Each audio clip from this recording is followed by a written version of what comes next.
We want to make this experience available to people who are not, whose schedules don't line up with these meetings. And we will provide you with further information about how you can get others to the link of the recording as well.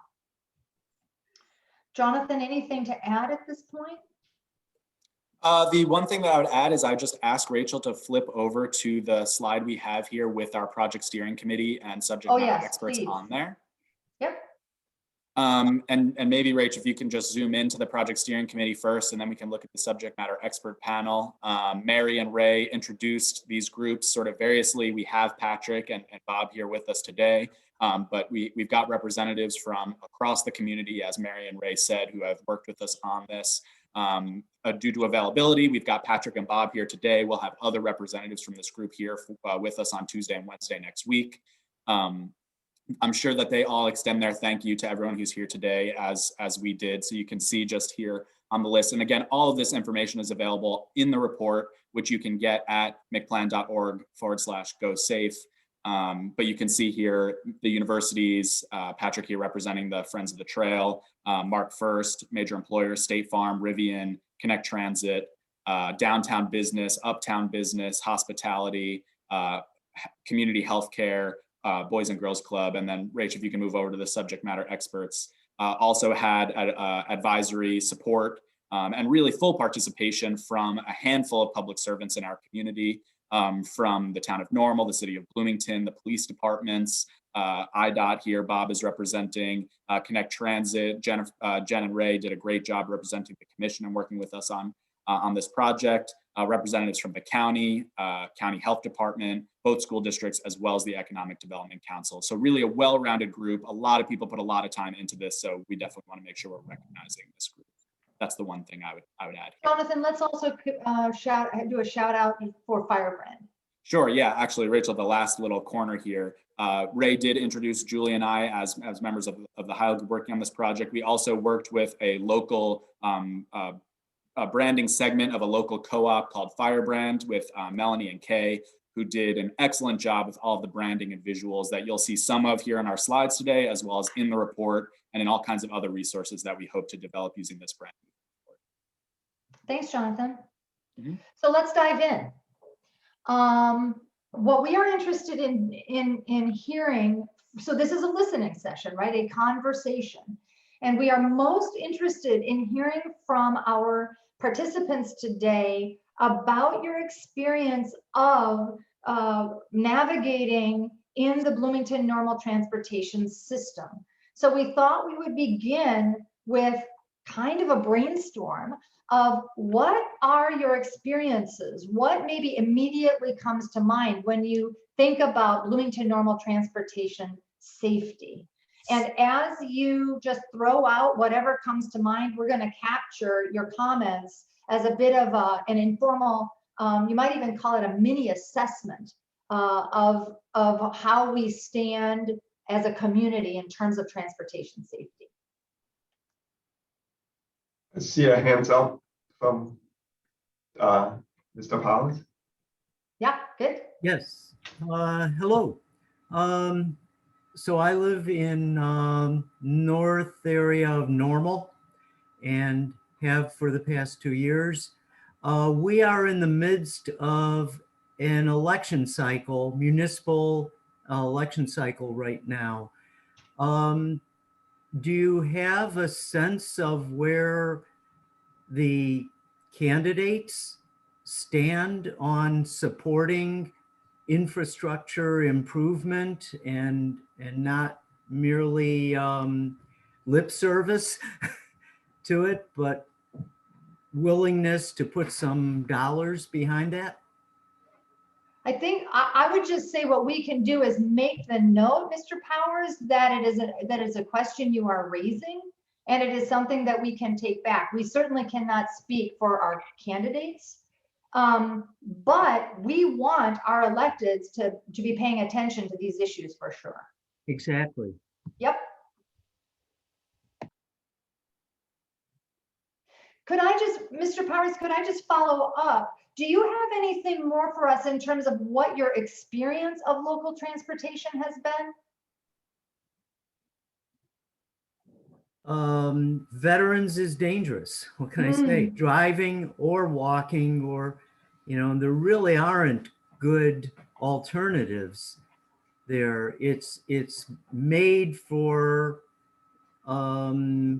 rapid movement. The fact that turnoffs are to the east and to the west, I think confuses people. I see people zipping 3-4 lanes over. If I'm coming from Panera to Fort Jesse, I don't have much chance to get over unless I zip all the way over to the left. And that's not a good way to do it. I don't know if there's any solution for that. Just seeing the number of accidents, the number of emergency vehicles on veterans at all times of day, it's pretty obvious that something's not right. Mr. Powers, when you get a chance, I don't know if you have had a chance to read the report, but I think you will find it most interesting around the question of veterans and what it was originally designed to be versus what it has evolved into. And again, you can see Mr. Nelson listening carefully here. Mhm. Thank you for that. Okay. Welcome. Others? Jean?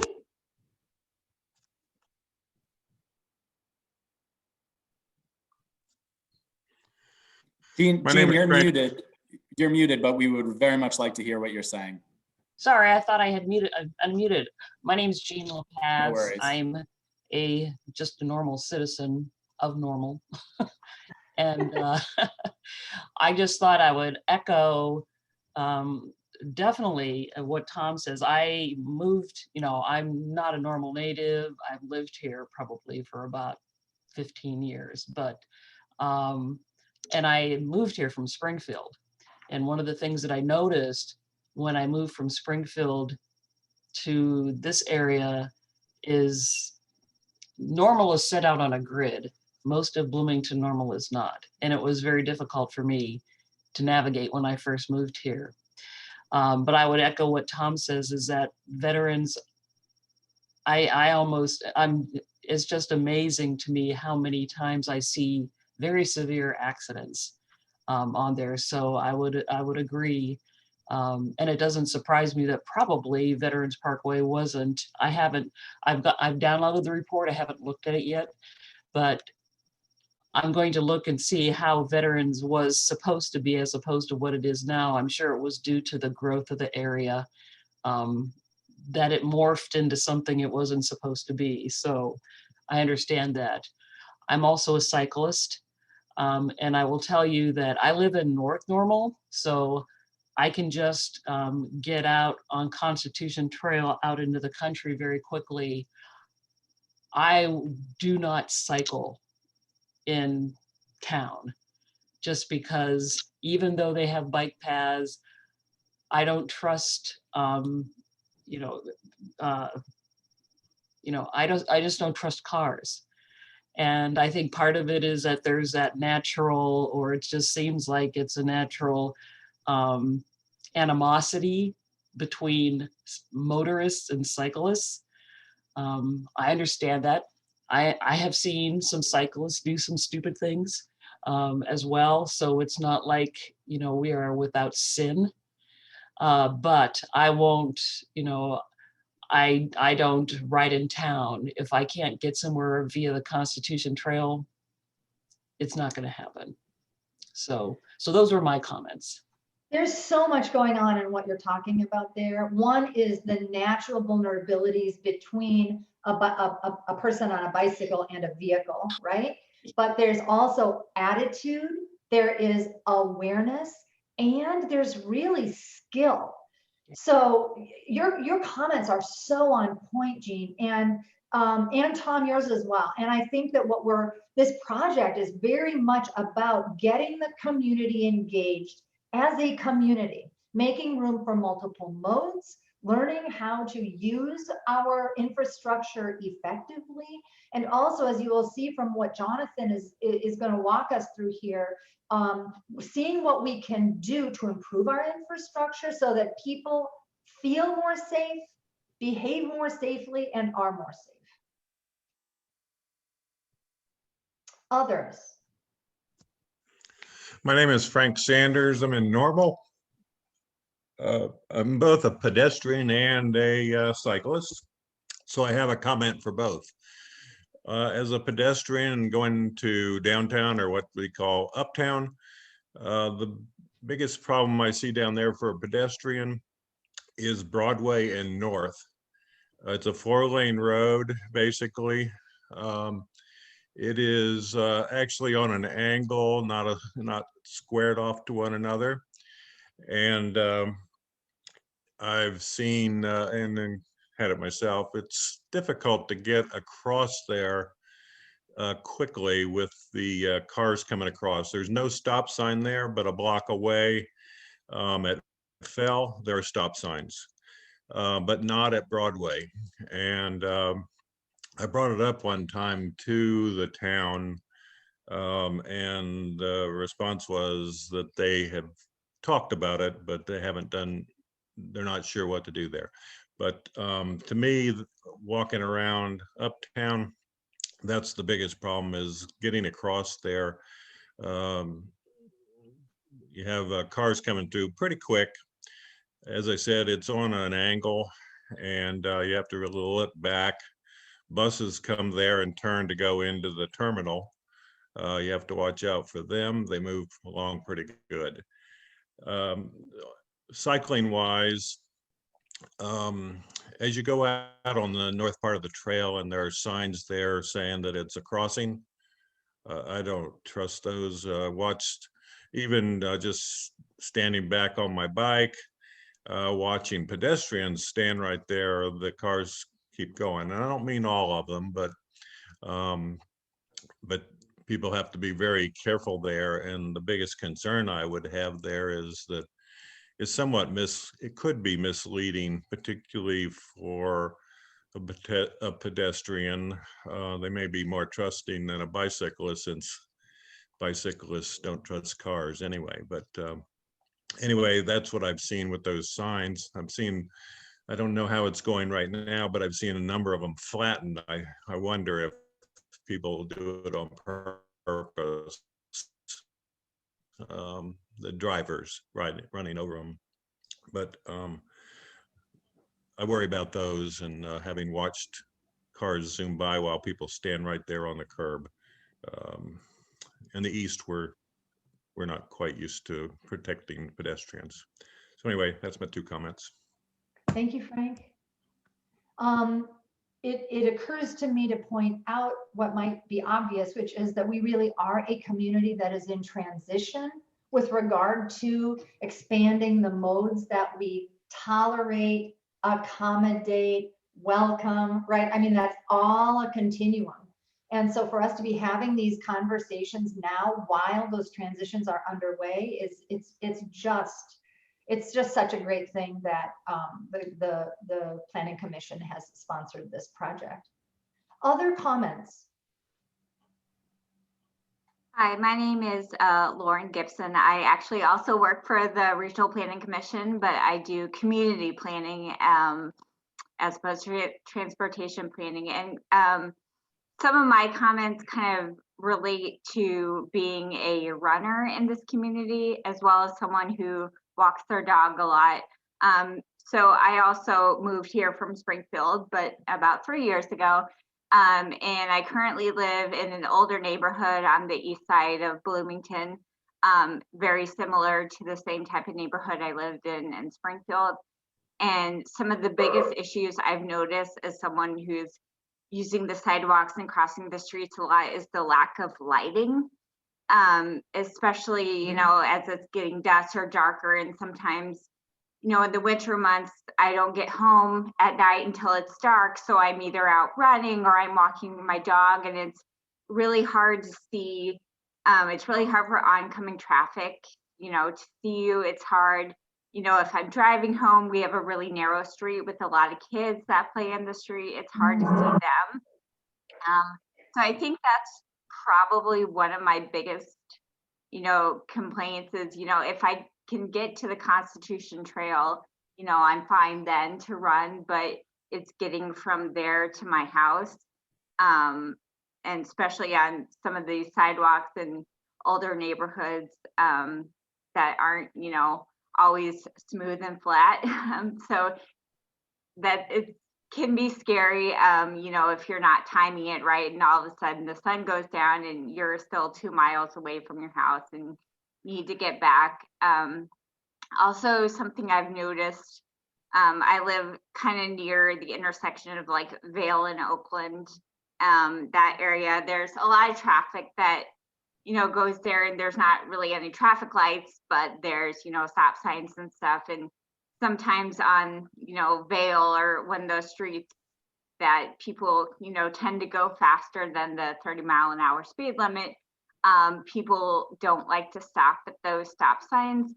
And I laugh because my dog has taken to staring at cars that are slowing down to stop at the stop sign, like like watching them to make sure that they don't, you know, start going and like plow into us, which I'm very proud of him.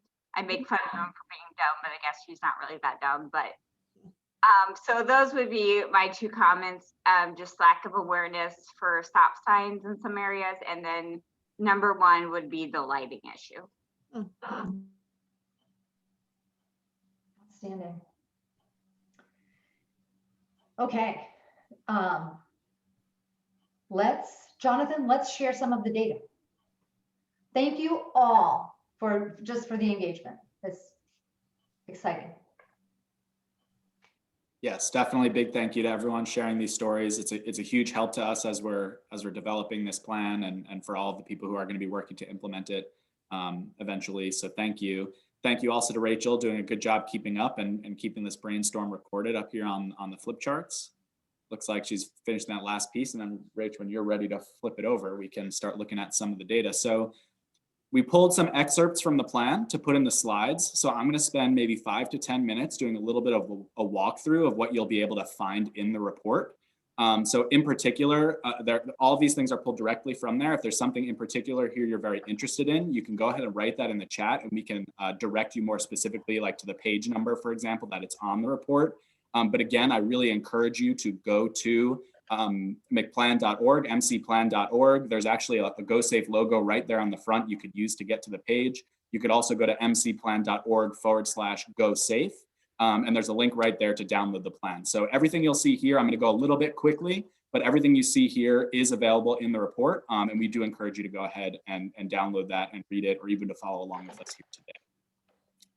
So one of the big parts of this project, and that you'll find in the report, is really looking into the data of where we stand right now and where we want to be, and how we're going to close that gap, and really understanding what the landscape is for the crashes that occur in McLean County or in the metropolitan area of McLean County. And so you can see here on the slide at the top, we really started out with this pretty ambitious goal that we would like to achieve here in McLean County, that the project steering committee and subject matter experts agreed it was important to have this goal as a North Star for our community of 0 fatalities or life-changing injuries by 2030. And so if you set that goal of 0 fatalities and life-changing injuries by 2030, we'd like to know what the trends have been. What are the crashes? Where have they been? How severe have they been? So here's a little bit of the data that tells us about that. And so really we started with what have the trends been going all the way back to 2005 that we have data for. And you can see here the total number of crashes, the total number of these life-changing, most severe injuries, other injury crashes, as well as fatal crashes. There's some really startling facts that we found in this data. You can see one of them here, that 94% of pedestrian and cyclist collisions result in an injury. Pedestrians and cyclists are some of the most vulnerable folks we have on the road. We'll see more about that later on. We also included a little bit of a comparison to some of our peer counties in the state. We heard there's some former Springfieldites, or whatever you guys call yourselves down there, in the room here.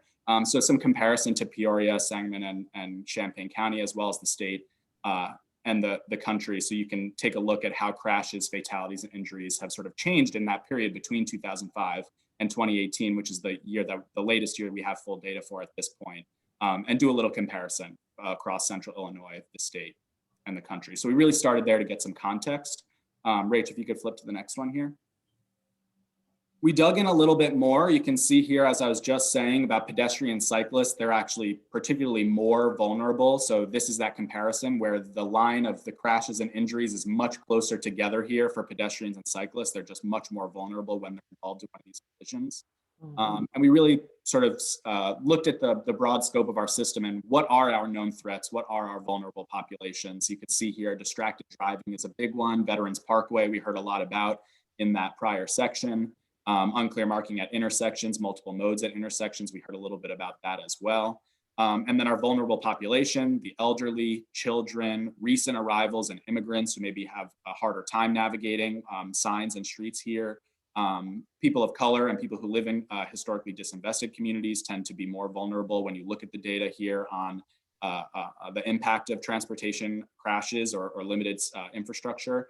And then, as we said, anyone crossing veterans on foot or on a bike, it's a dangerous situation. And even the folks here today added that even for drivers of vehicles, it's not the safest place to be.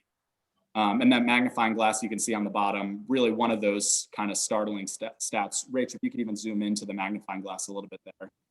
Since 2005, annually, we experience in this community 3,500 traffic collisions, 750 injuries, and 12 fatalities, just about average between 2005 and 2018. So, 12 of our neighbors losing their lives to a traffic incident every year. It's a serious issue that we really are digging into here with the data. And you can go to the next one, Rach. So then, next questions, where are these incidents happening? When are these incidents happening? So we can really zero in with our interventions and target those highest hazard locations and situations. So Rach, if you can go on the incident map here, zoom in a little bit there. The Regional Planning Commission helped us out laying this data over a map of our community, and you can see those darker spots with the higher concentration. This is representing all of those collisions back to 2005. And you can see here, Main Street cutting right down the middle of our community has high traffic, high pedestrian, lots of students, lots of people, pedestrians visiting businesses. So, one of our higher incidence areas, as well as along Veterans Parkway, as you can see there on the east side of our community, and in particular at that intersection of Veterans and Route 9, which, as we've said, is an area of focus for this community, for IDOT, for everyone looking at transportation safety. And also, as Tom suggested, Veterans and Fort Jesse. That's right. You can see a little bit farther north in Normal, Veterans and Fort Jesse, another one of those intersections that is designated high risk by pretty much anyone who looks at this information. And then if you go down, Rach, to the heat map that we've got here, by day and time, this probably wouldn't surprise you, but it's really interesting to see laid out when you look at the data that over 20% of crashes that have occurred in this community since 2005 have happened on weekdays between 3 p.m. and 6 p.m., that evening rush hour time.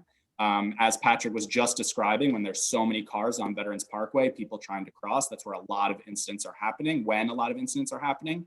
And you can also kind of see, and Rach, maybe you can highlight it, the morning rush hour is really the other area of density on this chart between 7 and 9 a.m. On those same weekdays. You can see it's also sort of the secondary hotspot on there. Wow, nicely done, Rach. You want to flip to the next one, Rachel? You can dig in even farther, and I should actually even say at this point, this data is collected by our law enforcement officers who are attending to the scenes of these crashes. So we really want to engage those folks and those members of our community in public safety and law enforcement who are doing a lot of work to be able to provide this information to us. We speak about that in the report. But you can see up on the top here, we also looked at what are the types of crashes that are occurring. As in many communities, in our community, the largest percentage of collisions are rear end collisions. So some of those are going to be fender benders. Some of those are going to be one, vehicle pushing into the next one that pushes into the next one that pushes into the next one, right? So distracted driving is a big culprit for rear end collisions. You can imagine sort of looking down at your phone and looking up and you're crashed right with the person in front of you. 1 in 5, that next tier of turning crashes. So Tom spoke about sort of merging, changing lanes. Those unprotected left turns are another really hazardous part of the street. So 1 in 5 are those turning crashes. And then again, identifying those pedestrian and cyclist crashes, which make up a smaller percentage of the total. Only about 1 in 50 involve a pedestrian or a cyclist, but those are significantly more severe. And you can see that on the chart below here. That the injury probability by collision type, that top bar, and Rach, if you could zoom in a little bit on that one, because that one's a bit small. Pedestrians and pedal cyclists are at 94 and 93% injury probability when they're involved in a crash. Rear ends are a little bit farther down on the list, 21%. They're about 5 at the bottom there. Rear end and turning are closer to about 21% injury probability when we're looking at the data since 2005. And then the last comment here that we have on the bottom of the page, it also comes from the report that, and part of the reason why we're doing this is we want to increase the number of people who are contributing to and learning from the data that our transportation system is generating. We want a diverse set of representatives that are coming to these conversations to discuss this data and what it means to them, and to be able to understand the hotspots that they might occupy on any given day, according to this data that it tells us. And I hope that people who are here with us today might think a little bit differently when they're on their way home from work and remembering, wait a second, this is kind of a hot time of day for collisions. Let me be extra careful right now between 3 and 6 on a weekday, or when I'm coming down Veterans Parkway at Fort Jesse or at Route 9. Equity, again, a really important part of having diversity in these conversations. So that's my overview of the data that is found in the report. Again, go ahead, download that report, take a closer look. There's more conversation about this data in there. The next part of the report that I'm going to do a little overview of, and then we'll open it back up and get some more questions and comments from this group. Our 5-year Go Safe strategy and recommendations. You heard me say that our target that we put in the report is a 2030 zero fatalities and life-changing injuries target. We're taking the first chunk of that with this action plan, the 5 years from 2021 to 2025. And our strategy is a 3-pronged strategy that this group came up with. You heard Patrick speak to it a little bit earlier, but that 3-pronged strategy is going to draw on some solutions from infrastructure, from data research and technology, which is a really important thing to be paying attention to in the transportation space right now, and we'll get into that, as well as community culture change, as Patrick said earlier. So I'm just going to go through those 3 areas. We're going to look very quickly at some of these recommendations and stats that we pulled out of the report. But again, there's a lot more in there to look at. We're going to brush through it quickly here. I really encourage you to download the report and take a closer look. So starting here with the data recommendations, and there's a data, technology, and research section in the report. So the data recommendations, we're talking about monitoring, sharing, and facilitating discussion about the data, as we're doing a little bit of here, or modeling a little bit of here. Finding more data sources besides from law enforcement officers who can fill those data sets, and increasing just opportunities, again, for transparent and protected. And we want to, we're definitely commenting here about the privacy for the data that is being collected here is very important to the group who put the draft together. But definitely expanding that data set, expanding the conversations we're having about transportation safety data. And again, another stat like distracted driving here. Every day in the United States, about 8 people are killed in crashes involving a distracted driver every single day. Can you flip, Rich? So here's the technology piece of that middle strategy. So again, not going to get all the way into it here, but one of the technologies that the group really identified was micro mobility. So e-scooters, e-bikes, these are things that are really cropping up in communities like ours, especially university towns. There are all kinds of special safety considerations for micromobility devices. There are a lot of benefits we can derive from having micromobility devices used safely in our community. And so this is one of those topics that some of the subject matter experts that we worked with from State Farm, from Rivian, from some of these high-powered research organizations that we have in our community, really put their finger on micromobility as one of those technologies we should be paying attention to. So there are some recommendations that speak to that. As well as thinking about vehicle to infrastructure technologies, all kinds of really interesting connected vehicle technologies that are on the horizon, and that we're going to want to have our eyes on and be able to leverage for transportation safety, and incorporate into our public transportation system and into the variety of aspects in our system that are going to contribute to system safety.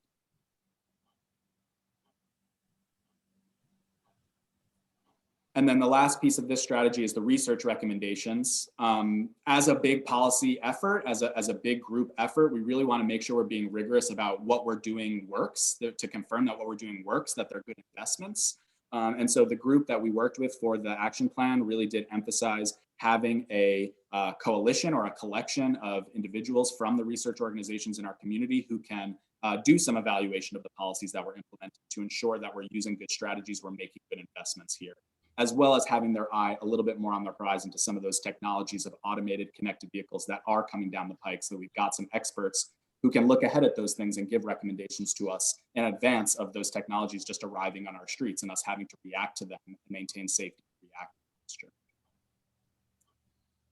So that's our data technology and research strategy. Again, quick overview. There's a lot more in the report. I don't want to be giving it so quickly like this, but that's sort of, we want to get to your questions. So Rach, if you can go on to the next one, I think is the infrastructure section.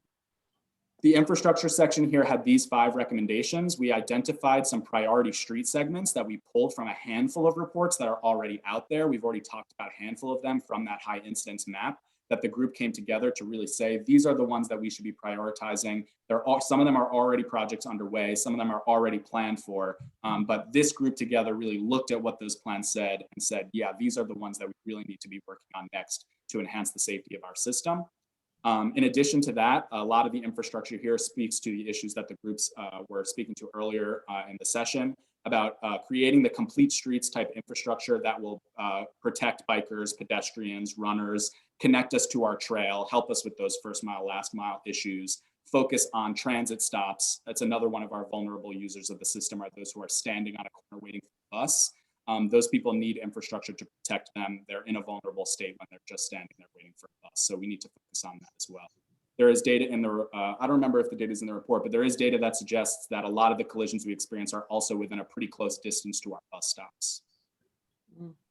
And then number 5 here, actually, I would say a really important aspect of this is that as a community, we are recruiting stakeholders, interested parties like the people who are here today to advocate on behalf of these projects with the many jurisdictions who participate in these infrastructure projects, including IDOT, as we have Bob here today, the federal agencies, transit agencies, all kinds of different funding bodies. We want to demonstrate a unified front in our community for these projects and advocate with these many jurisdictions to get them pushed through.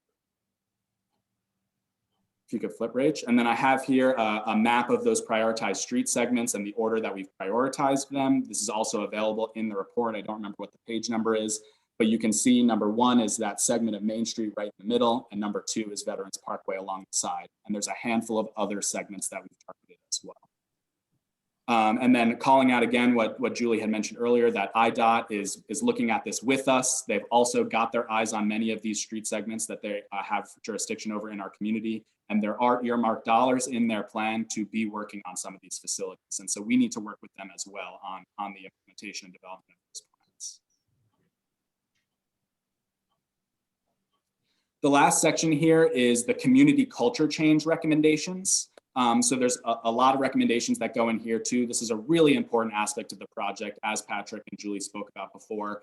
Infrastructure has its place. It's also expensive. It takes a long time. There are a lot of players involved. Technology is hard to predict. It's hard to control. There's going to be new technologies that come here. And so we're going to do our best with that, but we can't really rely on those technologies to keep us safe.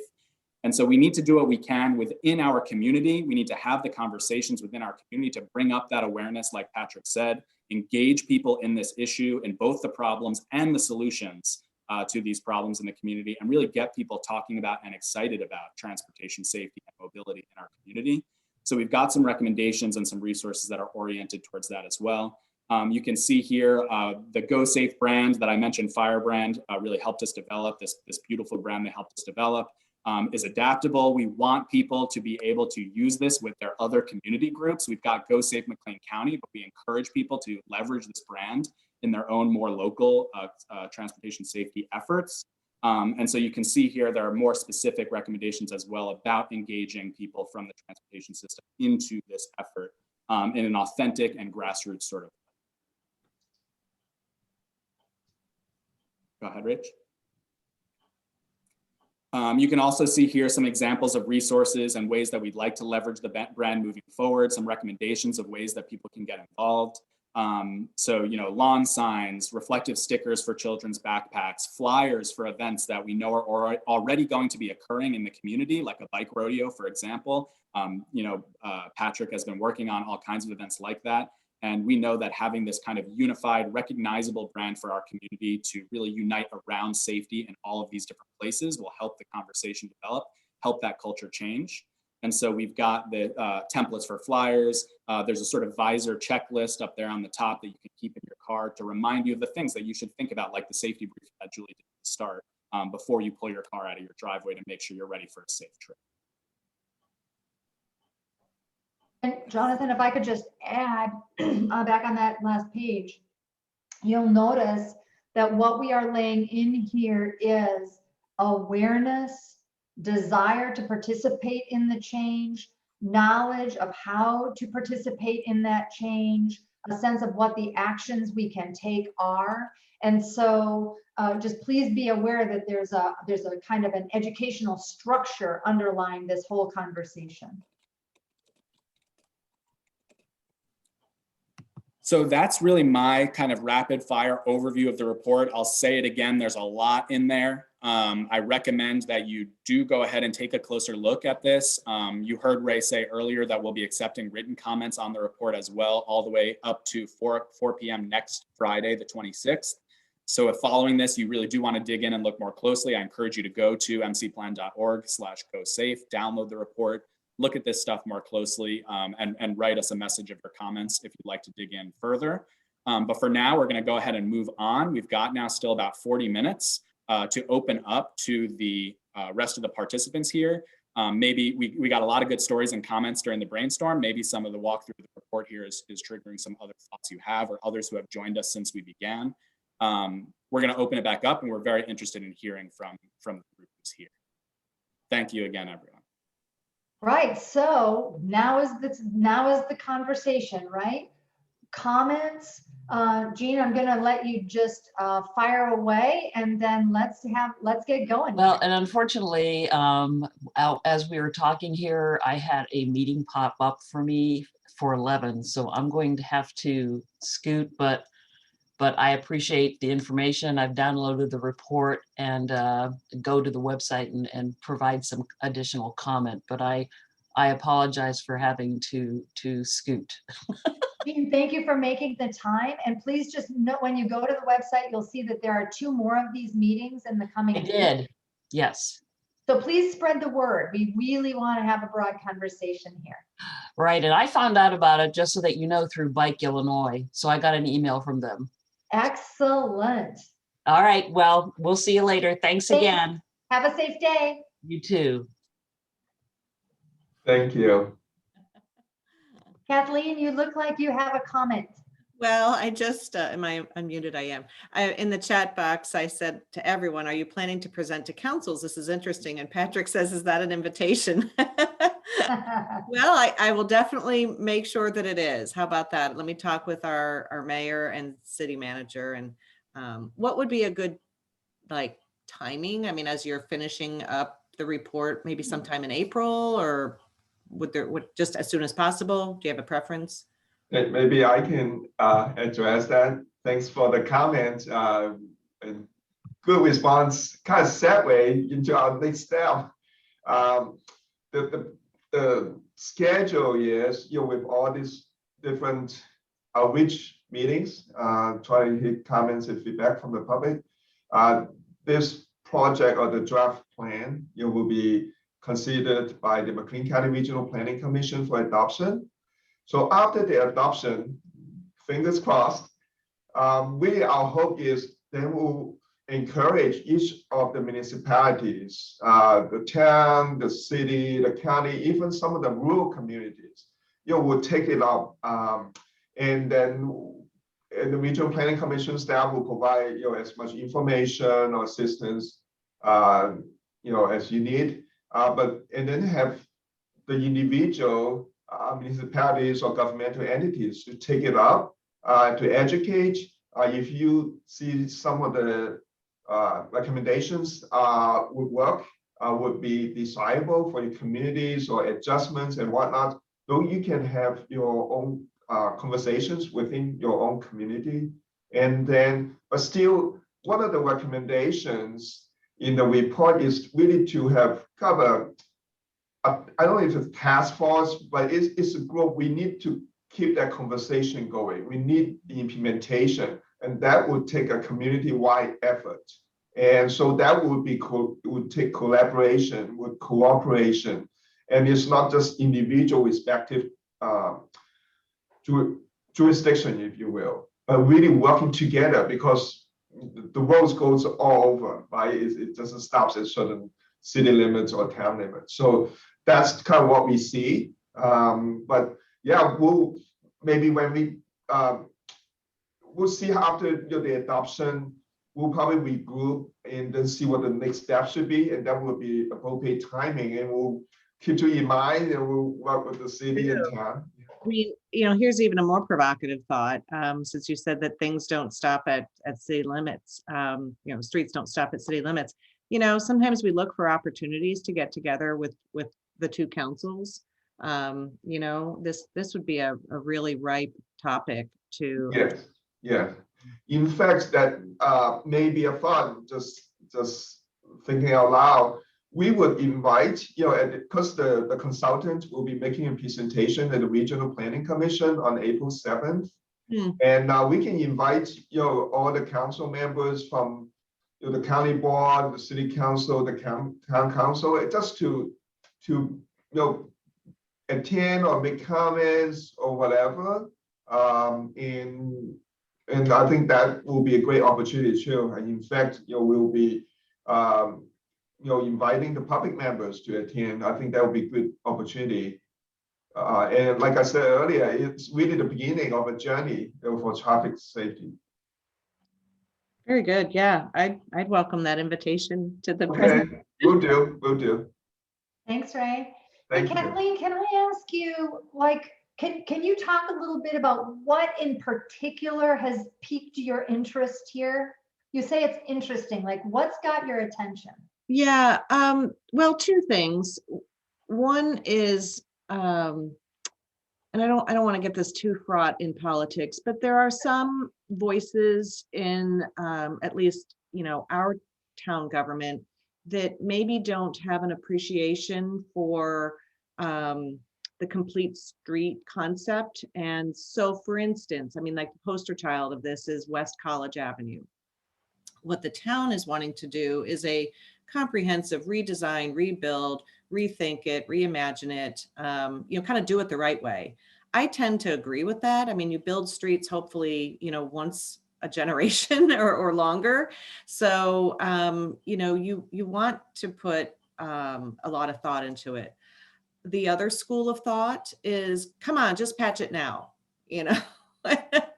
And so as I sat and listened to, your data here, it gives me more firepower in my mind to say, yeah, we should do this the right way. Yes, it takes longer. Yes, it probably costs more money, but in the long run, is this the right way? And so there's that educational piece for sure.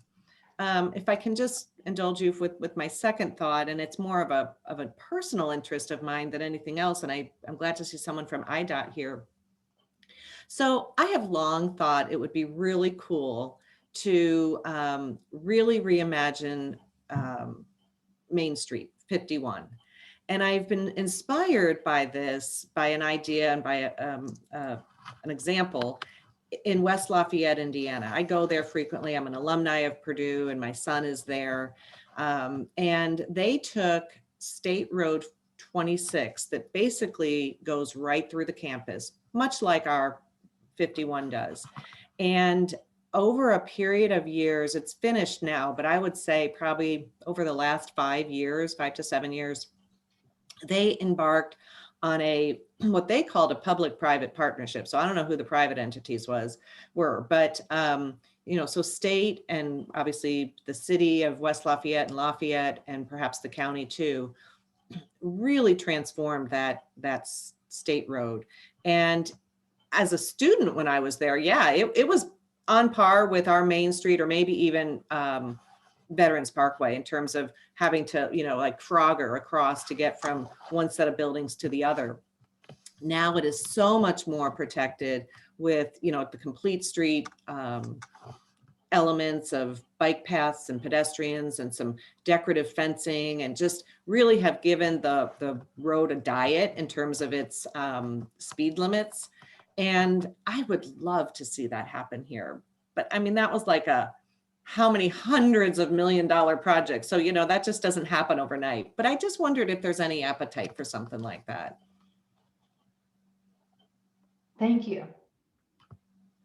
Other reactions to what you have seen in our overview of the report, additional insights, other places you think we should benchmark with and get a look at?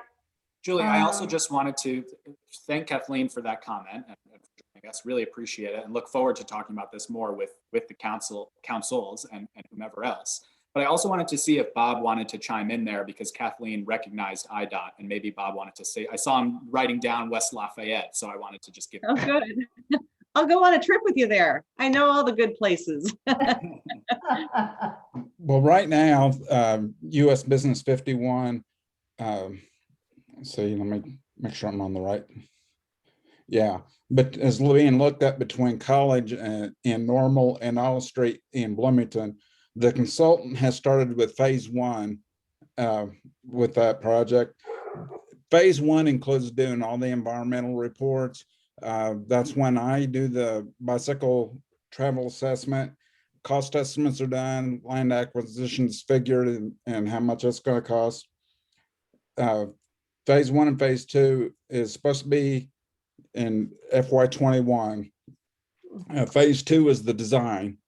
I know a couple of years I was looking at the width of the street where they might make they'd repaint it, where they would make travel lanes narrower to add a bike lane.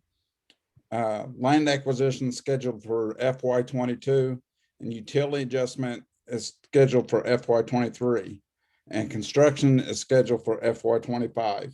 And right now they've got it as a policy, a 3R policy, widening of the existing pavement. 3R is we're kind of doing reconstruction, reuse. Of course, we'll have to do all the ADA improvements that's required, and there's going to be some traffic signal modernization. And I'd be happy to pass on any comments about that that street and what the cities are looking for, because a lot of times we need to get comments from the local agencies and from the locals, so we can have a better understanding of what's happening there. I know a few years ago I did pedestrian counts on US 51 there at the campus, and it was at the time when there's some restaurants and stuff there. And the kids that were crossing northbound US 51 where I was doing the counts, they just crossed wherever. And it's like, unless you're seeing that every day, you don't really think about how the pedestrians are behaving or acting. So yeah, that's definitely on our radar. Okay. And we're working on it. Good. Thank you. Thank you, Bob, for that. And I think that's just such a great demonstration of sort of how the sausage is made, so to speak, and really like a case study of one of these really important roads in our community. I would even add in here that you're kind of talking about, or we could be talking about, all 3 of the strategies in the plan here represented on Main Street in that segment. Obviously, we're talking about infrastructure and bike lanes and updating the road and one of these big multi-year projects. But we're also talking about the culture of the road and the students who walk there and what their behaviors are like and how we can also speak to and address those. And I also happen to know that there are several other initiatives happening in Normal and in Bloomington, thinking about the ways to inject some of these more advanced transportation technologies into a sort of innovation corridor in that space. And so overlapping and creating the discussions across those initiatives to represent all 3 of these strategies is exactly how, on a high priority road, is exactly how we're going to achieve 0 fatalities and life-changing injuries by 2020. Yeah, Jonathan? Sorry, Bob. Go ahead. One thing I like to stress is when you're looking at state routes, they're designed to go across the region. And so when they hit a city, the thought used to be we got to get these cars through here as quickly as we can. No, And now things are changing where people, it's like you've got people on bicycles and pedestrians there that are trying to use that route. And I want to say that the DOTs are becoming more responsive to that active transportation and getting everybody through there in one piece. yeah. I think what happened, and you can probably, look it up. I did a Google search on the project that I'm talking about in West Lafayette. And I think that the state ceded a stretch of that highway basically to the local entity, whether that was the county or the city, I'm not sure.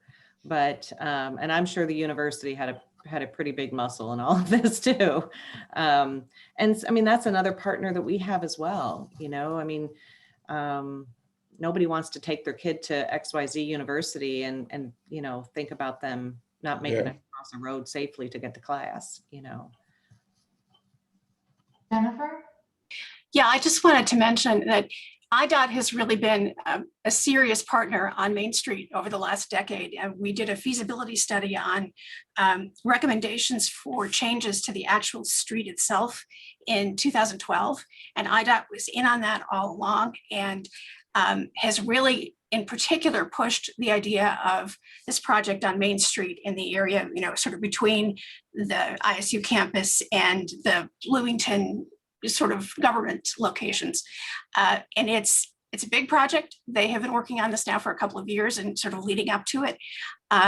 It's critical to make sure that at every opportunity, people in the community, particularly people who have an interest in Main Street for whatever reason, participate in that, watch for the signs, watch our website to see what we announce about chances to participate in this. The same thing has been true on Veterans Parkway, but we are particularly, the Main Street thing has been in place for more than 15 years, an attempt to get some sort of project going. There has been talk of jurisdictional transfer, not so much at the moment, but there's been a huge effort here and it's now beginning to sort of make progress and really move forward. And this is when we need comment from elected officials and from ordinary citizens who have an interest. And really, if we spread that message with this, that in itself is a good thing coming out of this project. Yeah.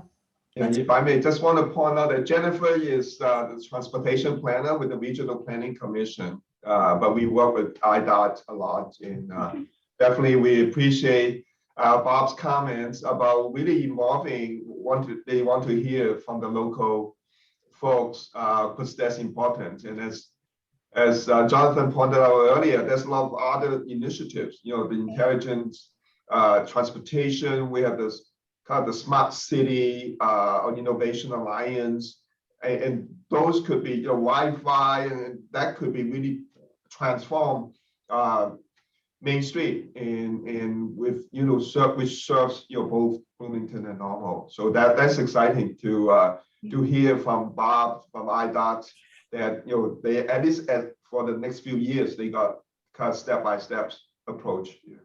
Yeah. Jennifer, just for further context, can you or Bob speak to whether there has been any kind of middle ground, a hybrid possibility that would be like public-private partnership? Yes, there has. And it goes back some time. There was a plan for Main Street done back in 2007. Those of you who've been around for a while may remember hearing about this. It didn't strictly deal with transportation, but that was obviously a core element since we were talking about Main Street. And over the years since then, there's been an ongoing discussion and investigation of some of the possibilities. One of the feasibility study I mentioned in 2012, the idea there was to really focus in on the recommendations about the street itself, about how it might function, about the kinds of changes that could be made. I have to say, since then, we're talking 9 years, a lot of things have changed in transportation world, the kind of things that IDOT is willing to consider, and the acceptance on the part of local community of solutions we might not have seen before. It's really been an ongoing discussion, and it's so exciting now to see it come finally to an actual project that IDOT has put forward. and not for the first time, IDOT has really pushed this. And an opportunity now for the public to really get engaged with it and take a look and say, all right, this is how this can work. This is where we can get safe bike transportation. This is how we can make the Main Street corridor more usable for transit, for example. This is an opportunity for us to, as Bob mentioned, to do some reconstruction on parts of that corridor that are pretty deteriorated. I actually drive up and down Main Street every day, coming to and from work, and it's sort of a game to kind of figure out where the potholes are in a given week and how to avoid them. So that's something, all of it, from the sort of basic nitty-gritty kind of construction stuff to what kind of things can we do with intelligent transportation, with sort of new infrastructure design that lets us maximize safety, for example, exactly what we're talking about with Complete Streets, and also with this Go Safe process, which includes infrastructure as a category of change. If I could just add, one of the pieces of the report involves mindset and actions in the community over a period of years. And by the time, if you look on, Jonathan, if you can just maybe help me with that page number, if you look at the 2025 mindset, it aligns quite precisely with the discussion you all are having now. And once again, this timing of the project is just so kind of serendipitous. The idea of the community coming together as we are a Go Safe community. These are our values, and here is the conversation we would like to have with our transportation partners. That's really good stuff. Oh, sorry, go ahead, Kathleen. Well, that just spurred a thought in my mind, Julie, about like a tagline or an awareness campaign for our community if we are a Go Safe community.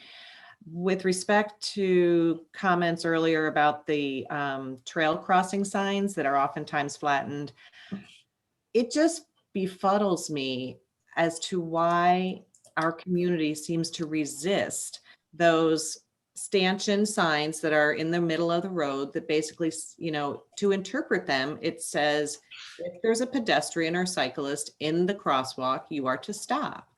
These are on, I'm going to say hundreds, but I personally observed them on dozens of college campuses and communities throughout the country. And they don't seem to befuddle residents there. I just don't understand why our community seems to really struggle with it. But we do. And I'm not going to say they, because I'm part of this community. I guess we do. And so maybe to really underscore the need for efforts to embrace this message of awareness, not only just, I suppose, on those crossing patterns, but on all the different elements that you're talking about. Kathleen, as a part of the community engagement component of this movement, we have a Go Safe pledge. I am a Go Safe person. I am a Go Safe family. And I think that part of what will get us there ultimately is more and more people modeling those yielding at crosswalks behaviors. Once we get to critical mass on that, it'll be a no-brainer. But right now there are mixed messages within the driving public. And so we're in transition. And so it's confusing for people. I guess. I mean, they've been up for probably close to 5 years, I think, was when I remember Wayne Aldridge pitching it to us at council. And, I mean, you would think it's like rocket science, but it's not. We have really struggled. So maybe 5 years is just a nanosecond in terms of behavior change. Maybe I need to be more patient. It can take time for that kind of thing. And I think in that particular issue, I noticed this a lot around the campus, that people are uncertain as to what the sign means. They think, okay, if somebody's already in the crosswalk, that makes sense. What if somebody's about to walk into it or about to bike into it? At night, it can be difficult because it's hard to see if there's someone approaching the crosswalk and if you should slow down or just go on your merry way. And it's going to take time. I think it's going to take a lot more education of the community about how this stuff works and why it's important to pay attention to it. And that's not just on those standing signs. I've seen those signs in major arterials at other places, and they work fine, and nobody plows them under. There's a major thoroughfare in Philadelphia that has them in various locations, and there's trolley traffic and bus traffic and every kind of vehicle you think of, and the signs are perfectly happy and they stay put, and people pay attention to them. We are ruthless here in Bloomington Normal, apparently. But it is possible. And part of what we're doing here is to say, it's the kind of thing that with time and exposure, more and more people will buy into it. And as Julie said, modeling the behavior is sort of increasing the number of people who understand this through this outreach as part of the process of making it the standard rather than the exception. Yeah. I would add, as from the Friends perspective, we are starting to see that culture change at those crossings. So you do see, you still need to be a bit careful, but it's slowly evolving, I think, Kathleen, in my observation. So snail's pace. Fingers crossed. Yeah. I think there's a lot here that again speaks to the spirit of the report and what we're trying to drive. Just this conversation and getting some of that reporting from Patrick as president of the Friends and this conversation, the dialogue is really representative of again, the spirit of the report. I think there are also opportunities. It's another case study sort of situation, as we were just saying with Main Street, to think about what are the alternative technologies that are out there to put a flashing beacon at these crosswalks? What are the other options?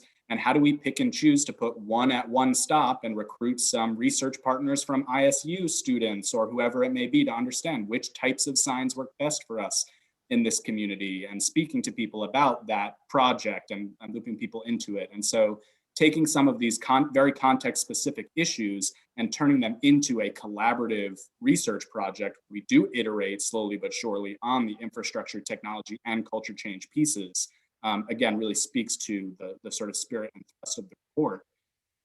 I also wanted to just go back and make a comment that I think a lot of our attendees for this particular session were from the cyclist perspective and fewer transit riders, but we're also going to be hoping to get a lot of transit riders speaking to this as well. And the recent announcement about the location of the Bloomington Transfer Center is right in conversation with what we were just talking about with Main Street as well, and the pedestrian traffic that will be there and connecting businesses to transit riders. So again, the street's not ending at city lines, and thinking about all of the momentum we've already got and the funding we've already got coming into the community, and really showing up. You'll read in the report that part of this is about having system designers and system users coming together and working together on this process. And we have such a good foundation on both sides of the ball. And we really want to leverage and force multiply in that conjunction of the system designers and system users. One question that was raised earlier was about, when I first jumped in here, was about that intersection in Uptown of Broadway and Beaufort.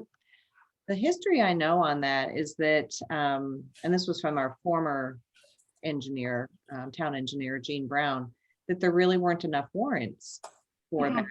And maybe other, between warrants and other, metrics that are utilized to determine whether, what the signaling should be at an intersection. And so, just to the casual observer, I think it's a terrible intersection. And so from that point forward, I've called it the Gene Brown intersection of death, because I just think it's just waiting for some buses come out of there, it's just really, really bad. So, I guess I question, are there exceptions that can be made on a case-by-case basis for a unique intersection like that? That, with the kind of diagonal placement of the intersection, and then the juxtaposition of the large buildings that are around them, and the the proximity to the transportation center. Could we advocate for better signaling despite what regulations would require? Because also I understand that if you needlessly put some signaling in an intersection when the warrants and metrics don't allow for it, you then put yourself in a position of liability. Now there's some crazy thinking for you, but that's what I've been told. Kathleen, I think that another thing that goes on with those two intersections can be informed by a community raised awareness about behavior. So the challenge in those intersections is in part that in one you do one thing and in the other you do the opposite thing if you are on the north or north-south arterial. And so, and they are just enough close to the uptown collective, right? That you have to pause and think, which of these intersections am I at? And so, and you need to do that pretty quickly because sometimes there's pressure building up from behind whichever direction. And so it is behaviorally, it is a driver challenge and a rider and a walker challenge. Yeah. Okay, so let's move to just a slight change in this conversation. We've been talking a bit about what comes next, about what the next moves can be, what is the nature of this coalition. When you read the report, you will see a very open, enthusiastic invitation for partners to join this conversation. Rachel, if you can just slide to the, yep, thank you very much. The question now is, who can we think of that would be good partners? What of the people who are here, Kathleen, you've already suggested it would be great for the councils to meet together and to collaborate potentially with the Planning Commission once we have an approval of the process. We have in our SME group to the project educators from all across the system and so on. We're just interested in what ideas our participants today have about how we build the team that is advocating for this culture change project.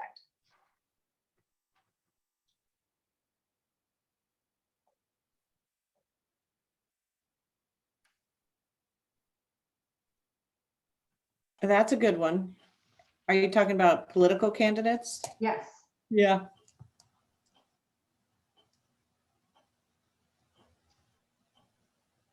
And you know, I mean, there's been a lot this cycle, at least in Normal, it's been a lot about potholes.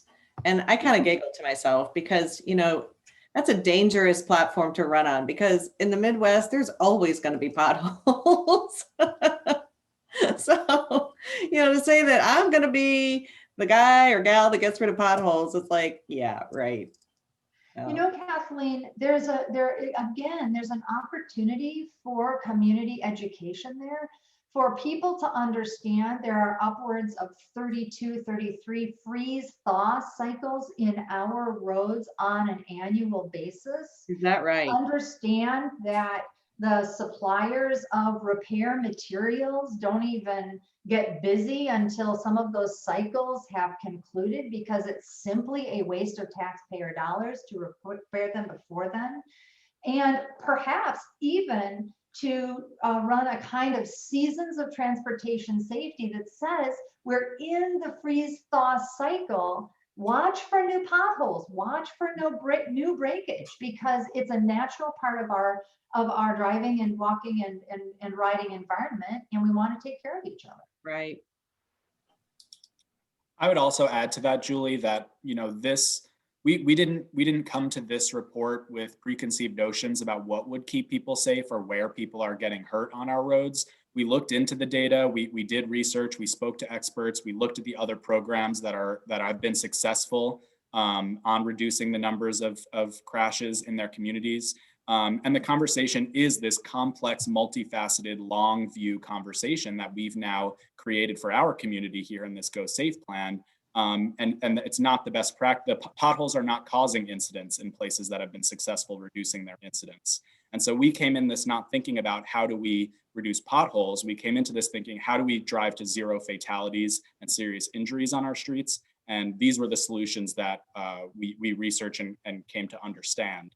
And if filling potholes, we came to understand was the #1 solution to crashes, that would have been represented prominently in this report as well. But the solutions that really showed up was this complex network and collaborative approach to complete streets infrastructure for pedestrians and cyclists in particular, and transit riders, as well as keeping an eye on advanced technology and driving culture change. Other ideas? This is basically how do we activate the campaign, right?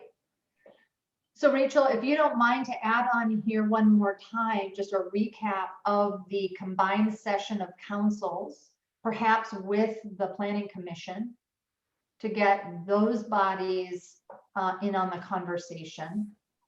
What about the schools? I see that I saw on an earlier document that one of the Parkside schools, maybe elementary, has engaged with your coalition so far. I mean, you know, they've had a pretty good track record of the of kind of awareness campaigns, you know, with back to school. And as I recall, they would do a walk to school kind of healthy initiative, the walking school bus.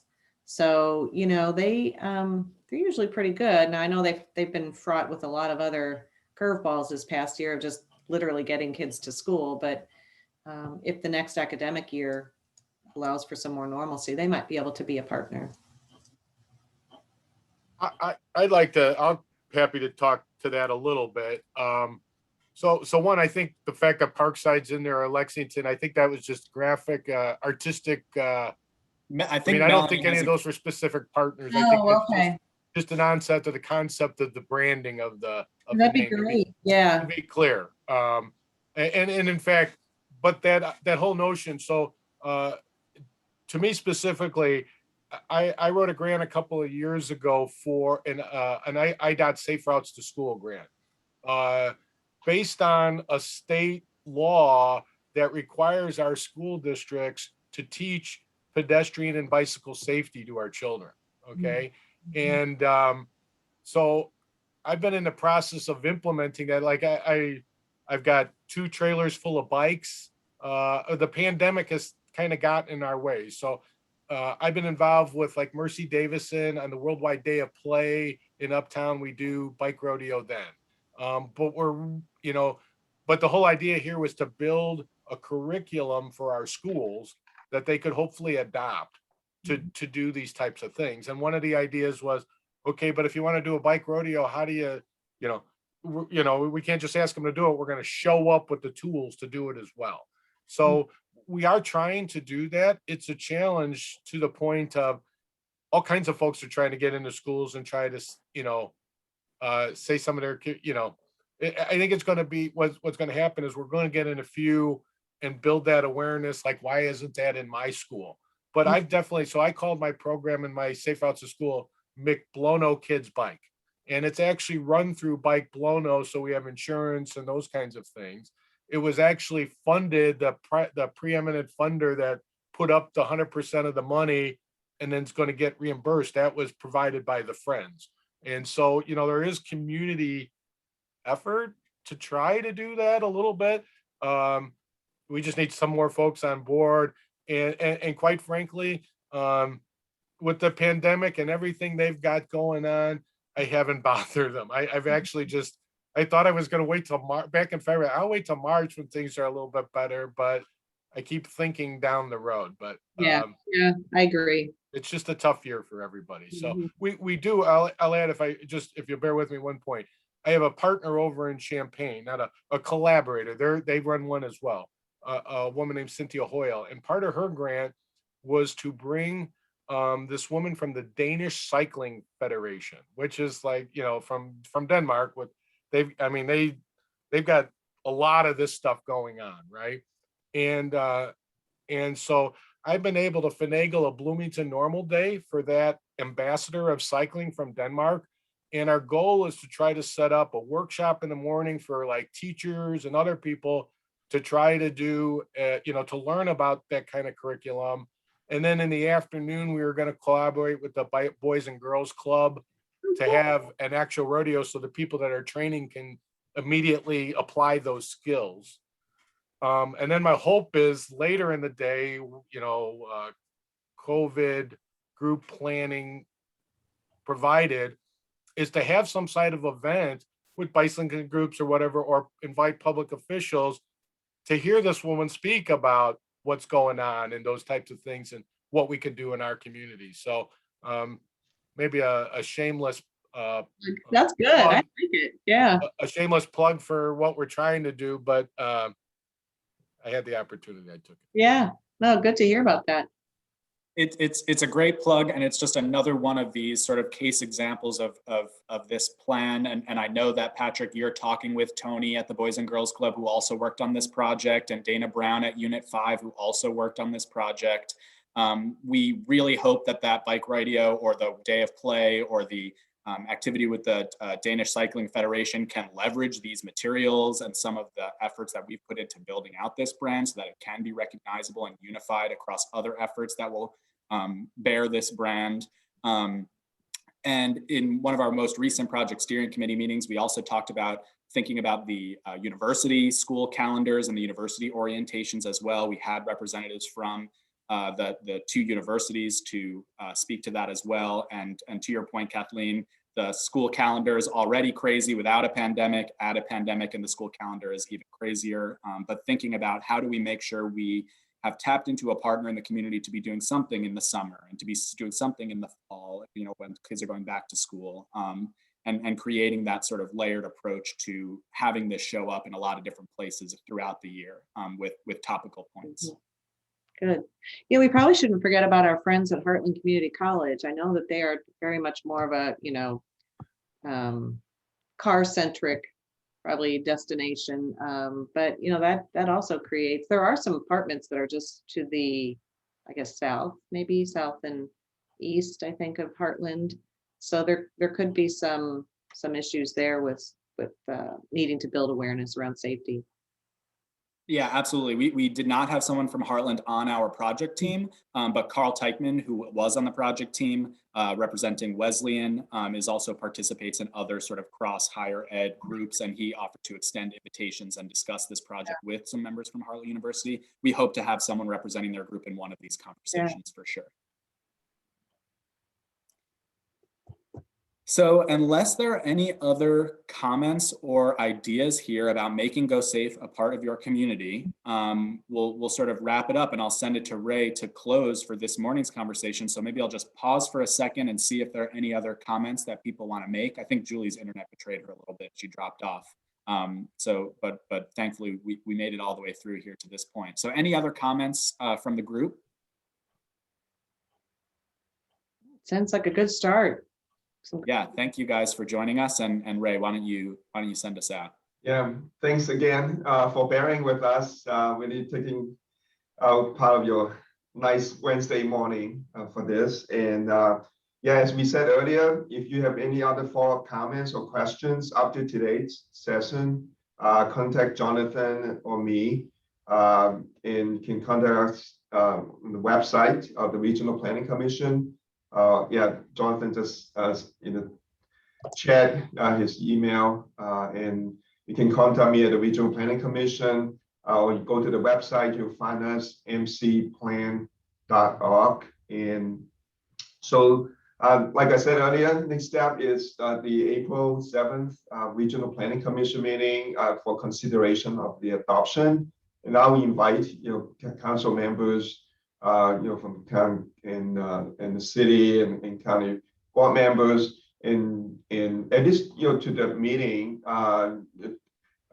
just be part of it, or any comments, anything, and we'll think about whether to even host or convene like a joint session with all the different the three bodies, the governmental bodies, the elected officials, as we have done in the past. I know there's some projects that have done that manner to have the council, but that will be, if we do that, that will be after the planning commission's adoption. I mean, but that is something we can also do in terms of helping to promote and kind of push the project, in the implementation phase of it. But definitely, we could invite members, elected officials to the Planning Commission meeting on April 7th.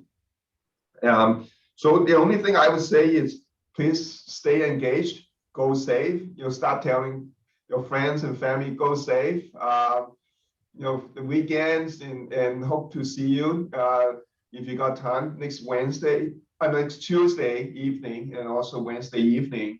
Have similar session, but you may be able to listen to what other comments other folks will express, and that will invite you to join, and you can be part of this community conversation. So appreciate for really taking your time out, and enjoy the weekend, and go safe. Bye, Thank everyone. you, everybody. Thank you so much. Friday. Thanks. Bye-bye. Bye-bye.